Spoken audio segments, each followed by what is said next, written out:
Մարզերում, գյուղերում մեր քաղաքացիների հետ հանդիպելիս ամբողջությամբ հասկանալի է դառնում պատերազմում մեր պարտության իրական պատճառները։ Պարզ երևում է, որ պարտության արմատը ոչ միայն ճակատում էր, այլ դատարկված գյուղերում, կիսաքան դպրոցներում, անջրտի արտերում, ճանապարհ չտեսած գյուղացու, անտեսված ուսուցչի, բուժքրոջ, զինվորի ու զինվորականի կյանքում։ Պատերազմում Հայաստանի պարտության իրական պատճառը հայ ժողովրդի թուլությունը չէր, այլ թույլ պետական համակարգը, ոչ կոմպետենտ ղեկավարությունը եւ ընդհանրապես քաղաքական ոչ դասը, որ վերջին 35 տարում կառուցել էր ազգային անվտանգության ու պաշտպանության սխալ, կեղծ պատկերացում, որն առաջին իսկ լուրջ փորձության, քննության պահին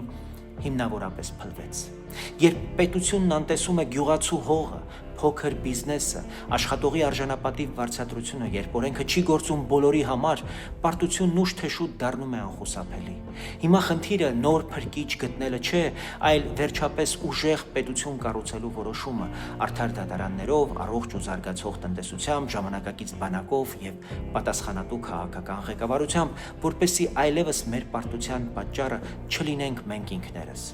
Ահա մեր բանաձևը՝ երջանիկ քաղաքացի հզոր պետություն, ինքնաբավ քաղաքացի ուժեղ պետություն, առողջ քաղաքացի ուժեղ պետություն, կրթված քաղաքացի ուժեղ պետություն, հարուստ քաղաքացի ուժեղ պետություն։